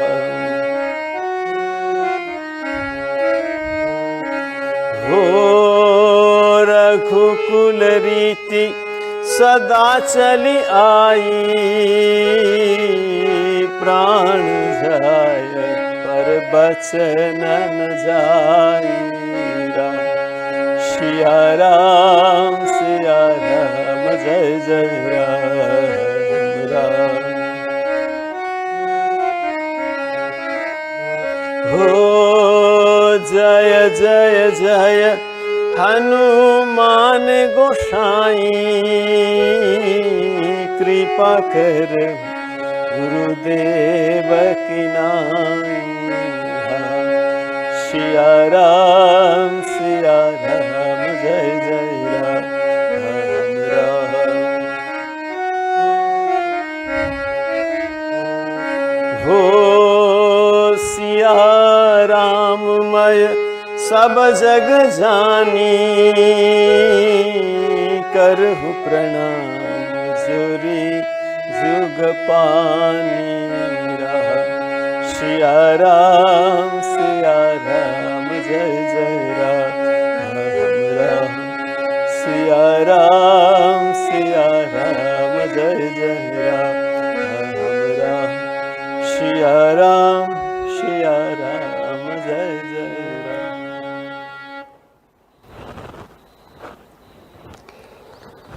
हम कल चर्चा कर रहे थे कि भगवान श्री राम, लक्ष्मण, सीता और निषादराज गुह गंगा के किनारे आकर उपस्थित हुए हैं। गंगा के किनारे एक ही नौका है केवट की, और यहाँ कहते हैं मागी नावन केवटु आना, कहि तुम्हारे मर्म में जाना। भगवान श्री राम केवट के पास नाव मांगते हैं, लेकिन यहाँ कहते हैं, केवट कहता है कि कहि तुम्हारे मर्म में जाना, तुम्हारा मर्म में जानता हूँ। क्या मर्म जानते हो? चरण कमल जे कहु सब कहि, मानुष करनी मुरी कछुआही, छुअत शिला भरी नारी सुहाई, पाहन तेन काठ कठिनाई, तरनी हो मुनि धरनी हुई जाई, बाट परी मुरी नाव उड़ाई। कहते कि आपके चरण कमल की धूली में ऐसी कुछ महिमा है कि ये जो तुम्हारे चरण कमल की रज, छुअत शिला भरी नारी सुहाई, एक शिला पर पड़ी, क्या हुआ? नारी बन गई। अब मुझे बहुत डर लग रहा है कि मेरी जो नाव है ना, वो तो लकड़ी की है, पत्थर से भी नरम चीज है, और तुम्हारी जो चरण धूली उस पर पड़ जाए और मेरी नाव नारी बन जाएगी तो दिक्कत हो जाएगी। क्योंकि यही प्रतिपालू सब परिवारू, नहीं जानो कुछ और कबारू। मैं तो और कोई कुछ जानता नहीं, और कोई कहा ये जो नाव नारी बन जाएगी तो खाना पीना बंद हो जाएगा, मेरा जो परिवार है उसका प्रतिपालन कैसे करूंगा? प्रभु आपको जो मेरी नाव में बैठना है तो आपको बोलना पड़ेगा कि मोही पद पदुम पखारण कहूँ। आप कहेंगे कि मेरा चरण धो दो। गरज मुझे नहीं, गरज आपको है। आपको जाना है तो आपको ही बोलना पड़ेगा, तुम मेरा चरण धो दो। चरण धो दूंगा तो कोई चरण रज नहीं रहेगी, तो कोई समस्या नहीं रहेगी। तो आप जो बोलेंगे चरण धो दो तो आपको मैं गंगा पार कराऊंगा, वरना नहीं कराऊंगा। और दूसरी बात, आप ऐसा मत सोचिए कि आपके पास कुछ पैसा लूंगा। पद कमल धोई चढ़ाई, नाव नाथ उतराई जहो। मैं आपके पास उतरा ही नहीं लूंगा, क्योंकि मुझे पता है आप तो उदासीन व्रत पालन कर रहे, तापस वेश विशेष उदासी है, तो आप तो उदासीन व्रत पालन, तो आपके पास पैसा नहीं है, मुझे पता है, तो मैं आपके पास उतरा ही नहीं लूंगा। पद कमल धोई चढ़ाई, नावन नाथ उतराई चहो, मोहि राम रावरी आन दशरथ शपथ सब साची को। मैं दशरथ की शपथ लेकर कहता हूं कि मैं पैसा नहीं लूंगा। लक्ष्मण गुस्सा हो गया, कहा रे तुमको शपथ लेना है तो मेरे बाप की शपथ क्यों, तेरे बाप की शपथ ले, ठीक है। यहाँ कहते कि केवट कहने लगा कि देखिए आपके पिताजी ने कहा था, रघुकुल रीति सदा चली आई, प्राण जाई बचन जाई। यहाँ कहते कि लक्ष्मण थोड़ा गुस्सा हो गया, बरु तीर मारहु लखुन पै, जब लगिन पाए पखारी हो, तब लगिन तुलसीदास नाथ कृपालु पार उतारी हो। उनका हाथ चला गया तीर पर। तो केवट कहने लगा कि देखिए आप मुझे तीर से डर मत दिखाइए, क्योंकि आप तीर जो मुझे मारेंगे ना उसमें भी मेरा कल्याण है। क्योंकि आप तीर मारेंगे, गंगा का तट है, गंगा के तट में भगवान श्री राम का दर्शन करते करते मेरा देह त्याग होगा, मेरी तो मुक्ति हो जाएगी, और जो मेरी पत्नी है ना आपको संभालना पड़ेगा। तुरंत लक्ष्मण ने तीर वापिस रख दिया, ठीक है। यहाँ के भगवान राम खूब हंसने लगे। सुनी केवट के बैन, प्रेम लपेटे अटपटे, बिह से करुणा ऐन चित ही जानकी लखन तन। भगवान श्री राम लक्ष्मण की ओर और सीता की ओर देखकर बहुत हंस रहे। क्यों हंस रहे? हमने कल चर्चा की थी, ये केवट पिछले जन्म में कछुआ था। जब भगवान विष्णु शेषनाग सैया पर सो रहे थे, तब इसकी इच्छा हुई भगवान के चरण के पास जाने की। तो कभी माँ लक्ष्मी उसको हटा देती है, आता है तो हाथ से धक्का देकर उसको फिर समुद्र में गिर जाता है। कभी दूसरी ओर से जाता है तो वो शेषनाग अपनी पूंछ से उसको धक्का देकर फिर समुद्र में फेंक देता है। तो जितनी बारी प्रयत्न किया कछुआ ने, लेकिन वो भगवान के चरण के पास नहीं जा सका। लेकिन मृत्यु की अंतिम क्षण तक उसने प्रयत्न जारी रखा। ये इच्छा लेकर उसकी मृत्यु हुई, इसलिए ये इच्छा इस जन्म में पूरी हो रही। तो भगवान श्री राम लक्ष्मण की ओर और सीता की ओर देखकर इसीलिए हंस रहे। ये लक्ष्मण पिछले जन्म में क्या था? वो था शेषनाग का अवतार, और सीता माँ लक्ष्मी थी। दोनों ने भगवान के चरणों के पास नहीं जाने दिया था। लेकिन आज भगवान देख रहे तुम दोनों खड़े हो, कुछ नहीं कर पाओगे, ये चरण धो के रहेगा। हमने दूसरा कारण भी चर्चा की थी कि जो लक्ष्मण और सीता दोनों को भगवान राम की चरण सेवा करनी है, तो भाग बंटवारा कर लिया था कि दाएं पैर की सेवा तुम करो, बाएं पैर की सेवा मैं करूंगा। लेकिन आज क्या है? दोनों पैर की सेवा एक ही कर रहा है। कौन? केवल भगवान, इसीलिए हंस रहा है। और तीसरा कारण है, क्या कारण है? यहाँ कहते बिह से करुणाने, भगवान श्री राम हंस रहे तो लक्ष्मण ने पूछा, अच्छा प्रभु ये आपकी बात नहीं सुन रहा है, आप हंस रहे। भगवान ने कहा देखो मेरी बात कोई नहीं सुनता, फिर भी मैं हंसता हूं। कोई नहीं सुनता मतलब? भगवान राम ने कहा देखो लक्ष्मण तुम भी मेरी बात नहीं सुनता, कोई सीता भी मेरी बात नहीं सुनती। लक्ष्मण ने कहा हो ही नहीं सकता, हम तो आपके पीछे पीछे चल रहे, आप जो बोलते वो सुन रहे, आपको एक उदाहरण बताइए कि हमने आपकी बात नहीं सुनी। भगवान राम ने कहा देखो लक्ष्मण 14 साल वनवास मेरा हुआ था, तुम्हारा नहीं हुआ। मैंने तुमको कहा माता पिता की सेवा करो, अयोध्या में रहो, तुमने बात नहीं सुनी। सीता को भी कहा है कि तुम सासू ससुर की सेवा करना, अयोध्या में रहना। सीता ने कहा नहीं मैं आपके सिवा बच नहीं पाऊंगी, आप चले जाएंगे मेरा प्राण से। वो भी पीछे पीछे आ रही। तो देखो मेरी बात कोई नहीं सुनता। अभी भगवान श्री राम बहुत बढ़िया बात कहते हैं कि देखो मेरी बात नहीं सुनने पर भी केवट मेरी बात नहीं सुनता, फिर मैं हंसता हूँ। क्यों हंसता हूँ? क्योंकि केवट को मेरे प्रति प्रेम है, मेरे प्रति भक्ति है। तुम लोगों ने मेरी बात नहीं सुनी। क्यों नहीं सुनी? कि तुम लोगों को भी मेरे प्रति प्रेम है, भक्ति है। जब मैं देखता हूँ कोई मेरी बात नहीं सुनता, लेकिन उसके पीछे मेरे प्रति प्रेम है, भक्ति है, तब मुझे बहुत आनंद होता है। जैसे सीता ने बात नहीं सुनी, लेकिन मेरे पीछे मेरे प्रति प्रेम है, भक्ति है, वो मेरे पीछे पीछे चली आई। जैसे सीता भगवान श्री राम की बात नहीं सुनती, फिर भी भगवान को मन ही मन आनंद होता है। लक्ष्मण बात नहीं सुनता, फिर भी मन ही मन आनंद। केवट बात नहीं सुनता। भगवान को पता है मेरे प्रति भक्ति है, विश्वास है, श्रद्धा है, मेरे प्रति प्यार है, इसलिए लोग बात नहीं सुनते। जैसे सीता बात नहीं सुनती भगवान श्री राम की, वैसे ही माँ शारदा देवी भी भगवान श्री राम कृष्ण की बात नहीं सुनती थी। और नहीं सुनने पर भी भगवान श्री राम कृष्ण को आनंद होता था। आप सभी को पता है जब भगवान श्री राम कृष्ण दक्षिणेश्वर में थे तो माँ शारदा देवी उनका खाना लेकर आई थी, थाली लेकर आ रही थी। बीच में एक महिला आ गई, उसने कहा माँ मुझे दो, मैं ले जाऊंगी। माँ ने दे दिया। ठाकुर जी दक्षिण घर में खाने के लिए बैठे हैं, उसने सामने थाली रख दी, वो चले गए।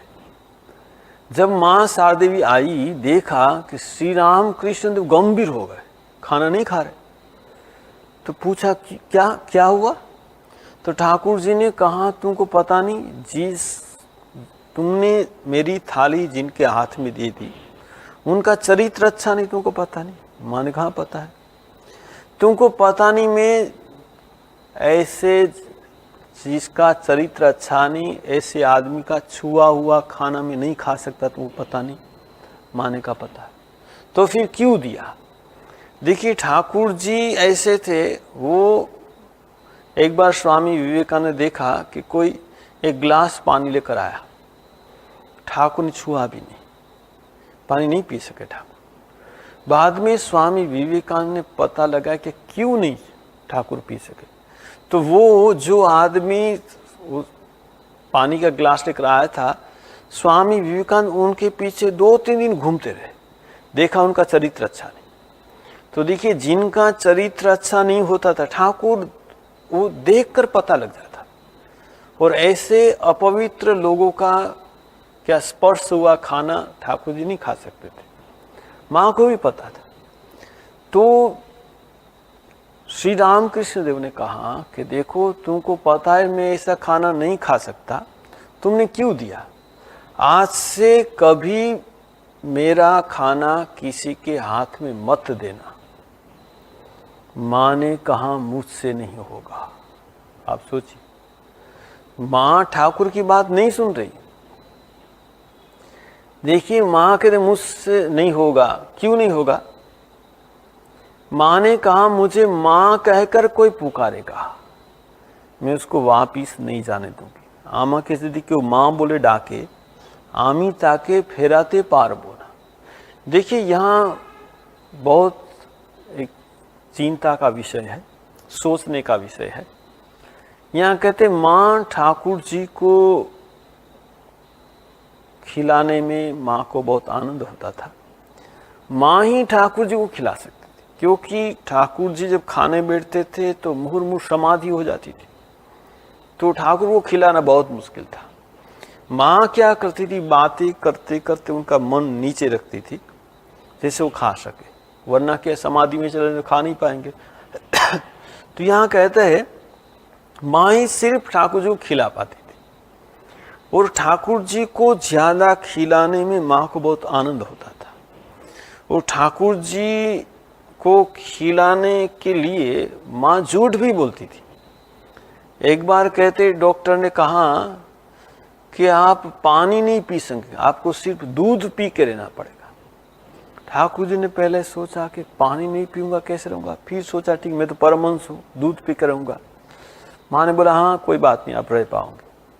और माँ ने क्या किया, वो 7-8 सेर दूध लेकर गर्म करके उबाल कर वो 7-8 सेर दूध को 2 सेर कर देती थी, गाढ़ा कर देती, और ठाकुर जी के पास जाकर पिलाती थी। ठाकुर पूछते थे कितना दूध है, तो ठाकुर को माँ कहती 2 सेर दूध है, जो गाढ़ा दूध है ना उसका ही माप कहती थी, बट तो ठाकुर पी लेते थे। ठाकुर जी का शरीर अच्छा हो रहा है, तबीयत भी अच्छी हो रही है। एक दिन क्या हुआ, गुलाब माँ के बीच में उसने कहा मैं दूध ले जाऊंगी, तो ले जा, तो ले गई, ठाकुर जी को पिलाया। ठाकुर ने पूछा कितना दूध है, और गुलाब माँ ने देखा है कि 7-8 सेर दूध को माँ ने उबाल कर गर्म करके 2 सेर कर दिया है। तो उसने कहा 7-8 सेर दूध होगा, 7-8 सेर दूध मुझे पिला रही है? अरे मैं आमी पेट रोगा मानुस, मेरा पेट तो दुर्बल है, मुझे पिलाती है। उस दिन ठाकुर जी की तबीयत खराब हो गई। उस बुलाओ बुलाओ बुलाओ माँ को बुलाया, कितना दूध है? माँ ने कहा 2 सेर। अरे ये गुलाब कहती है 7-8 सेर दूध है। माँ ने कहा गुलाब यहाँ का माप नहीं जानती। देखिए ये ठाकुर जी को खिलाने में माँ को आनंद आता था। देखिए ठाकुर ज्यादा खाए वो चाहती थी। तो आप सोचिए यहाँ माँ बात नहीं सुनती ठाकुर जी। यहाँ सबसे बड़ी महत्वपूर्ण बात यह है कि माँ शारदा देवी ठाकुर से भी ज्यादा महत्व किसको देती है? देखिए ठाकुर स्वयं भगवान है, वो जानती है, ठाकुर उनके पति है, वो जानती है। ठाकुर को ज्यादा खिलाने उसको आनंद होता है। लेकिन आज एक जब अपवित्र महिला ने ठाकुर जी के पास थाली मांगी, माँ कहकर, माँ ने दे दी। माँ ने कहा कि देखो मुझे कोई माँ कहकर पुकारेगा मैं उसको वापिस नहीं जाने दूंगी। यहाँ कहते हैं कि श्री राम कृष्ण देव भगवान से भी ज्यादा महत्व देती है माँ एक अपवित्र संतान को, जिसको माँ कहकर पुकारा। देखिए माँ को कोई माँ कहकर पुकारता है ना, तो माँ सब भूल जाती है। बच्चा बच्चा जैसा भी हो, अच्छा बुरा जैसा भी हो, माँ कहेगा ना, तो माँ बच्चे का दोष नहीं देगी। फिर यहाँ माँ ठाकुर जी को भी समझा रही। क्या समझा रही? तुम क्या सिर्फ मेरे ठाकुर हो, तुम तो सकल के ठाकुर हो, तुम ही की शुद्ध आमार ठाकुर, तुम ही सकल ठाकुर। और ऐसा सुनकर ठाकुर जी हंसने लगे और खाना खाने लगे। देखिए यहाँ हम देखते हैं कि ठाकुर जी को आनंद हुआ। क्यों? ये माँ जिम्मेवारी ले रही। ठाकुर जी ने एक बार शारदा देवी को कहा था कि देखो मैं कितना करूंगा, तुमको करना पड़ेगा। माँ ने कहा मैं तो स्त्री हूं, मैं कैसे कर पाऊंगी? अरे मुझसे भी तुमको ज्यादा करना पड़ेगा। जब ठाकुर जी दक्षिणेश्वर रहते थे तो वहाँ स्वामी विवेकानंद, उसका नाम नरेंद्र था, राखाल, स्वामी ब्रह्मानंद, शिवानंद जी महाराज, ये सब लोग वहाँ रहते थे। और ठाकुर जी क्या करते थे, 2-3 बजे सबको उठाते थे। उठा कर कहते तुम इधर जब ध्यान करो, इधर जाओ। किसी को पंचवटी में, किसी को मंदिर के पास, सब भेज देते थे। और कहते रात को कम खाना, बोल दिया था तुमको 2 रोटी खाना, तुमको 3 रोटी, तुमको 4 रोटी, सबको बता दी, उससे ज्यादा मत खाना। अब कुछ देर दिन के बाद ठाकुर जी ने पूछा कितनी रोटी खाते हो? जो 2 रोटी खाने को कहा था ना, वो बोला 4 रोटी खा रहा हूँ। जिसको 3 बोला 6 खा रहा हूँ, 4 बोला 8 खा। अरे इतने क्यों खा रहे हो? अरे माँ खिला देती, हम क्या करें? बुलाओ माँ को बुला। अरे तुम इतना क्यों खिलाती हो? माँ ने कहा खावानी आमके खोटा देवे ना, खाने के बारे में मुझे कुछ मत कहना। ठाकुर जी ने कहा इनका भविष्य कौन देखेंगे? माँ ने कहा मैं देखूंगी। ठाकुर चुप हो गए, आनंदित हुए। क्यों? कि ये अभी जिम्मेवारी ले रही है माँ। तो देखिए यहाँ माँ ठाकुर की बात नहीं सुनती है, फिर भी ठाकुर को आनंद हो रहा है। यहाँ भी हम देख रहे भगवान श्री राम देख रहे, सीता उनकी बात नहीं सुनती, केवट उनका बात नहीं सुनता, लक्ष्मण उनकी बात नहीं सुनती। सीता को कहा कि तुम अयोध्या में रह जाओ, सासू ससुर की सेवा करो, नहीं सुना। लक्ष्मण को कहा तुम माता पिता की सेवा, नहीं सुना। केवट भी उनकी बात नहीं सुन रहा है, फिर भी भगवान आनंदित है। यहाँ कहते हैं सुनी केवट के बेन प्रेम लपेटे अटपटे, बिये से करुणा एन सीत ही जान की लखन तगन। यहाँ कहते हैं भगवान श्री राम हंस रहे। यहाँ तुलसीदास लिख रहे कृपा सिंधु बोले मुस्काई, कृपा सिंधु बोले मुस्काई, सोई करू तेहि तव नावन जाई, सोई करू जेहि तव नावन जाई, कृपा सिंधु बोले मुस्काई, कृपा सिंधु बोले मुस्काई। श्री राम जय राम जय जय राम, श्री राम जय राम जय जय राम, श्री राम जय राम। कृपा सिंधु बोले मुस्काई, कृपा सिंधु बोले मुस्काई। भगवान हंसते हंसते कहा सोई करू जेहि तव नाव न जाए। तुम ऐसा करो कि तुम्हारी नाव न जाए, कि तुम कहते हो कि आप चरण में धूली रहने से मेरी नाव नारी हो जाएगी, तो तुमको जैसा करना है वैसे करो। केवट ने कहा ऐसा नहीं, आपको बोलना पड़ेगा कि मेरा चरण धो दो, तभी आपको ले जाऊंगा, वरना नहीं ले जाऊंगा। तो यहाँ कहते हैं, भगवान कहते हैं, क्या कहते हैं? वेगी आनु जल पाय पखारू, वेगी आनु जल पाय पखारू, होत विलंब उतारहि पारू, होत विलंब उतारहि पारू, वेगी आनु जल पाय पखारू, वेगी आनु जल पाय पखारू। कृपा सिंधु बोले मुस्काई, कृपा सिंधु बोले मुस्काई, सोई करु जेहि तब नावन जाई, सोई करु जेहि तब नावन जाई, वेगी आनु जल पाय पखारु। भगवान ने कहा वेगी आनु जल पाय पखारु, तुम जल्दी ले आओ, पानी ले आओ, मेरा पैर धो दो। भगवान के हो तो विलंब उतार ही पारू, विलंब हो रहा है, तुम हमको पार करा दो। देखिए, हम एक भजन की बात कर रहे थे, कभी कभी भगवान को भी भक्तों की काम पड़ी, जाना था गंगा पार प्रभु के वट की नाव चढ़ी, अब तो छोड़ प्रभु वन को आए, सिया राम लखन गंगा तट आए। भगवान अयोध्या छोड़कर गंगा तट पर आए, केवट मन ही मन हर्षाए, घर बैठे प्रभु दर्शन पाए। ये तो मैं बैठा हूँ, भगवान मेरे पास आ रहे। देखिए, हम भगवान को ढूंढने के लिए तीर्थ में इधर उधर जाते, कहीं भगवान मिल जाए, ठीक है, लेकिन यहाँ केवट का भाग्य आप देखिए। केवट मन ही मन हर्षाए, घर बैठे प्रभु दर्शन पाए, हाथ जोड़कर प्रभु की आगे केवट मगन खड़े, जाना था गंगा पार प्रभु केवट की नाव चढ़े। यहाँ कहते प्रभु बोले तुम नाव चलावो, अरे पार हमें केवट पहुँचावो। केवट बोला सुनो हमारी, चरण धूल की माया भारी। तुम्हारी चरण धूल की माया है बहुत भारी। क्या है? मैं गरीब नैया मेरी, नारी ना होए पड़े, जाना था गंगा पार प्रभु केवट की नाव चढ़े। नारी ना हो जाए तो भगवान ने कहा जाओ तुम जाकर पानी ले आओ, मेरा चरण धो दो। देखिए, ये चर्चा को हम फिर आगे बढ़ाएंगे। आप सब मिलकर भगवान श्री राम का संकीर्तन करेंगे। श्री राम जय राम जय जय राम। आप सभी से अनुरोध है, आप सभी लोग मेरे साथ दोहराइए। श्री राम जय जय राम,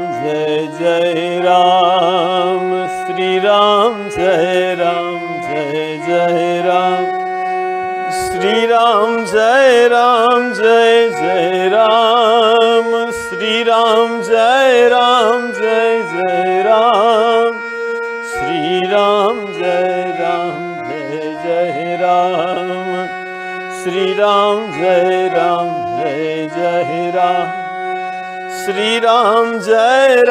जय जय राम, श्री राम जय जय राम,